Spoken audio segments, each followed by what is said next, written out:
Lethal Tempo, a rune that most people believe is just a bad rune, you know, and here he can show how exactly you are supposed to play this rune, especially in scenarios that most people struggling to, which is against mages. Use kiting, use max range, and not losing a single auto attack with this extra attack speed. Just with that, more than enough for this player to take over the game. Just gliding. Now Lethal Tempo into Triumph, Blowline Cutdown, Cashback, Cosmic Insight, Attack Speed, Adaptive Force, and early game health. Mainly, Lethal Tempo is played in a way that you wanna rely only on early game, because as you can see right here, he plays into the bush, he's playing max range auto attack, get out of the bush, get in the bush to drop the aggro, and then repeat. This is the way that he makes sure that no matter what happens in this lane, he's gonna grab a small lead, snowball that, and take over the match just through auto attacks. First thing here is that if you are gonna play Lethal Tempo or you wanna give it a test, you have to be a madman, okay? Like you gotta play very aggressive. If you are not playing aggressive, you are not playing the game, because with Lethal Tempo you have to win your level 1, otherwise you're just gonna struggle. If you don't really like playing level 1, probably just would be better playing PTA, you know? Now that he got that lead and he's playing aggressive, he can translate that into controlling the wave completely. Even if they were to get level 2, as you can see here, they just cannot chase him. He uses the max range with Calibrum 650 compared to the 600 range of Vladimir, and with that, he just stacks the Lethal Tempo and keeps auto attacking. It's not crazy weapon rotation, it's not Infernum Q into Calibrum Q, Severum Q into Gravitum Q into Infernum.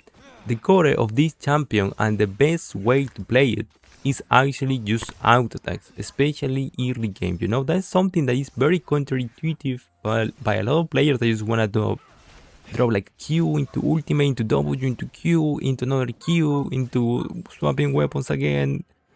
It's not really. It's not really how the champion is played right now. Not at least you want to maximize the damage output. Right now, it's just auto attacks, and as you can see here, he just takes over the match through those auto attacks. No, Severum Q into Graviton Q. No, he doesn't even press Graviton Q, bro. He's just playing max range still. Calibrum Q into Infernum, not a single Graviton Q here. And now he has the Infernum passive, 10% extra AP on his auto attacks. Just going front to back, trying to poke with Infernum, flashes instantly engaged from Leona, side steps, and then max range again, Infernum auto attack into Graviton Q, into securing the kill on Leona, and then securing the kill on Vladimir. So it's just kiting, bro. It's actually just kiting. Like, he knows what is the win condition, how he loses. He loses if he gets engaged by Leona and then Vladimir drops everything on him. So what does he do? He pays attention to the flash, and as soon as Leona flashes, he counter engages by flashing again, and they punish the Leona that try to look for a play. But in order to do this, like, you need to be very mindful of what you are actually dealing with. More Infernum, more front lane, more front to back. Either way, you're gonna reach a point where you're gonna be able to just dive them later into the game, but right now you're just gonna play max range, you know? So funny enough, he starts Noonquiver for Hexoptics first, which provides a lot of damage, and especially when you're playing Lethal Tempo, that gives a lot of attack speed but doesn't give extra damage. Very good start, very powerful, knowing that you wanna play max range, you know, all the time. So auto attack, Graviton, Infernum auto attack, don't hard commit on that, because he knows he's not gonna be able to land extra auto attacks there. Making sure that he last hit the minions, this is very important, right? When you are controlling your way correctly, one rule that you can follow if you don't really know how to play your lane is just auto attacking to last hit. And only that. You never hard push waves, you just last hit. And if you last hit, the wave is gonna bounce naturally from you to the enemy to you, and you're never gonna be on an awkward spot where you cannot crash the wave, because as you can see here, just through that last hit, he stacks the wave and the enemy bowling cannot stop it. And now they are in a position where they need to help the Mesa, or they have to farm the wave. And that actually happens because he's slow pushing the wave. He's only less hitting. He were to hard crash, like hard push the wave, he would not be able to take these extra seconds to make some damage from Besa to push her out of the lane. And he will be in a more difficult scenario where probably Lee Sin would get caught by Leona and Vladimir because they would not have to decide between getting less hits or actually helping his jungle. So it's a lot of small details that are very easy to miss them if you don't really know exactly how you are supposed to play this lane and how you are supposed to play this match. Now Brother is being very mindful on max range, and funny enough, the reason why he probably is switching to hard pushing this wave because he knows that Ambessa is not gonna go boiling again, right? Like he watches spot. This is going topside. The logical conclusion here right now is that Ambessa is gonna go top lane. He hard pushes the wave and he's probably gonna look for a recall very soon, either on this wave, on the next wave to play Drake, or he's gonna look to dive them or just try to poke them max range until he can get an engage. So he tries to back on this wave, and he comes back with Hexoptics. Very easy, very easy to understand this logic. Like you hard push, if you gotta get an item, like now, and if you don't gotta get an item, and there is no reason to hard push into them, you just gotta last it. So that's basically wave control, right? Like you got an item, you got a rotation that you have to take right away, just hard push the wave. If there is nothing else that you have to do like right now, then just last hit the wave. Simple. That's the rule that you have to follow. Then Gravity auto attacks here, trying to swap the weapons using Inferno's Qs too, respecting his mana and just auto attacking, not looking to rotate, which is very interesting. Instead of trying to rotate there for Drake or anything, he just keeps pushing the wave. Lee's in top side, he's playing for Bolgrus probably, and now he starts poking the Vladimir, max range, auto attack, Gravity auto attack, a lot of damage. Hexoptics provides an insane amount of damage here into the game. Vladimir is trying to engage, of course he cannot get it. He just uses Severum Q to get some move speed, playing max range, making Vladimir tank the minions. Severum ultimate aura vision, so Vladimir doesn't react on time. Severum Q, Vladimir is forced to walk away.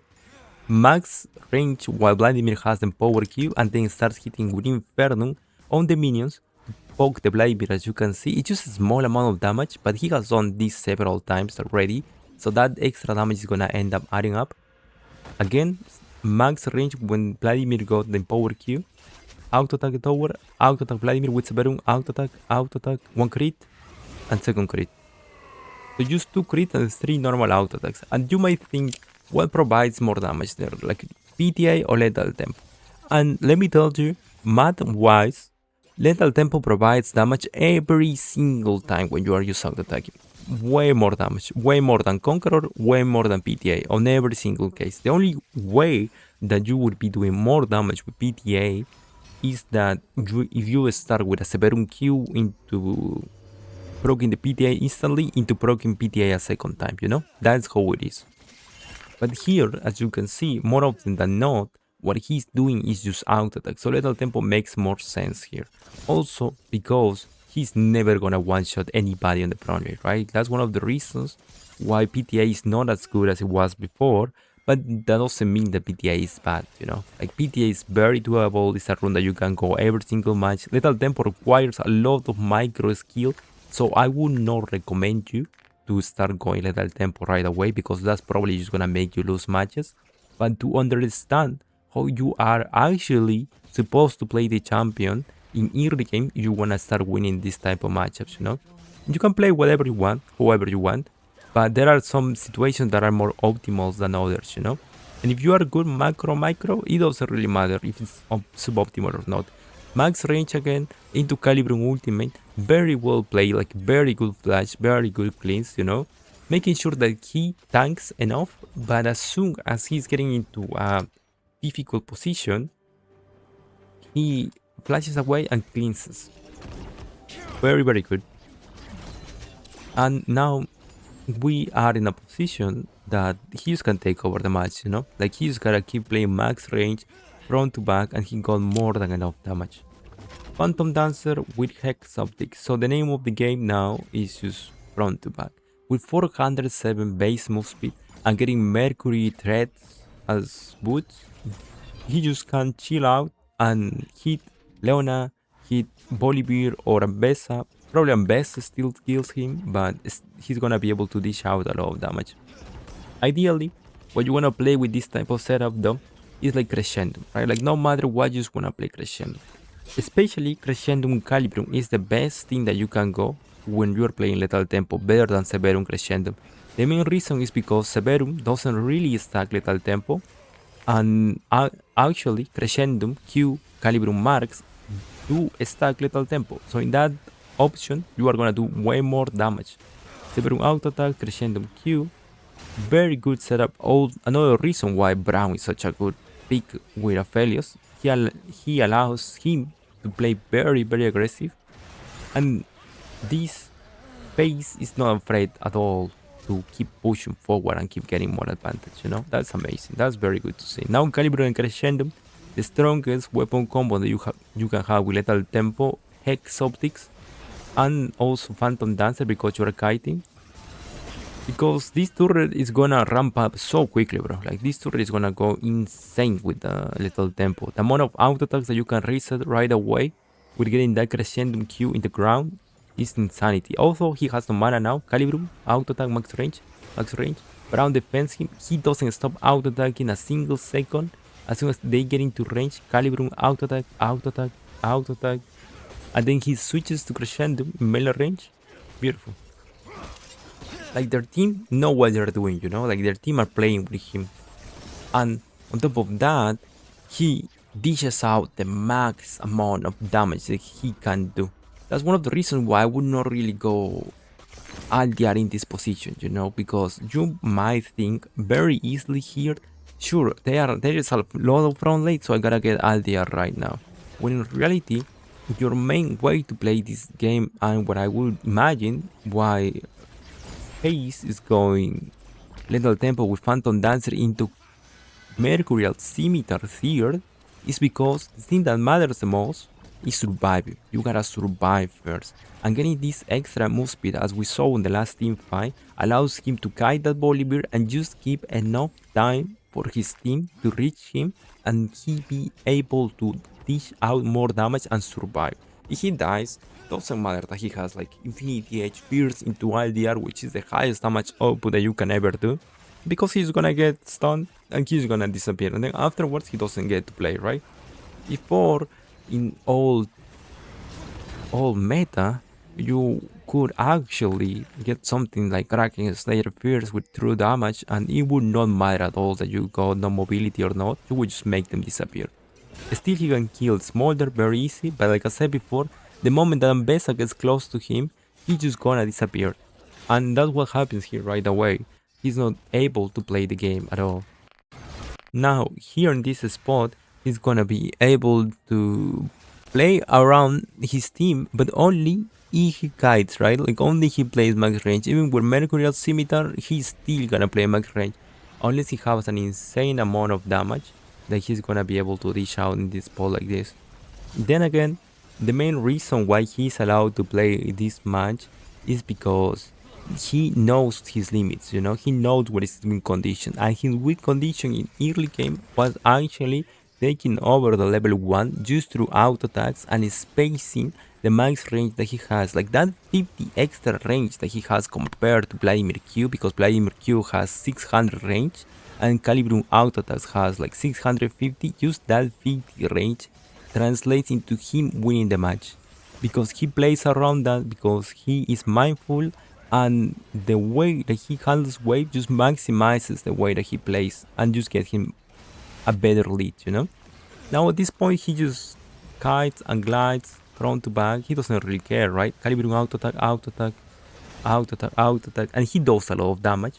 Not really a lot of damage in a way that he stomps them, he makes them disappear, because he's never gonna make them disappear, but a lot of damage in a way that as long as he keeps auto attacking, he's gonna be able to kill anybody, you know.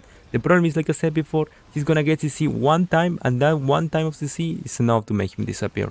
Now, another thing that I have seen here, and I have tried a lot, is that sometimes you cannot really step up, you know. If your team doesn't play with you what I've been trying is playing Terminus. And with Terminus, I think you are allowed to look for more advantage early game, early levels at the very least. But if you were to drop the ball and actually the game is completely over, right? Because you are not scaling as hard without having crit. Also, you are gonna get crit regardless later on in the game. So far doing great, but the moment he oversteps, he's just gonna disappear. Severum into Infernum, doing very good. More Severum into Crescendum, soon probably. He's playing front to back, max range, not trying to look for anything aggressive right now, not stepping out even though he has cleans and he's about to have flash, probably waiting for his flash, probably waiting for his Severum Crescendum in order to fight.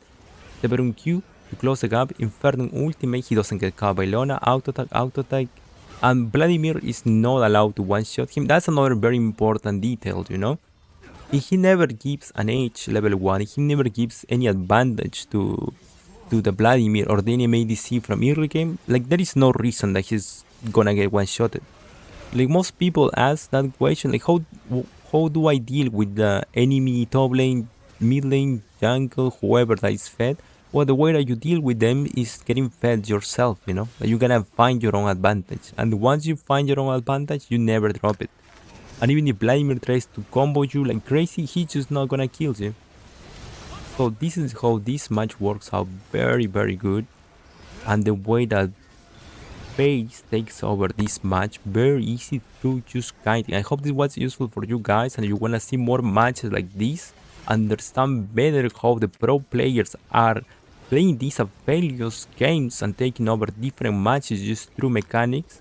Make sure to drop a like, make sure to drop a comment and subscribe. Thank you for watching and see you the next time. Bye bye.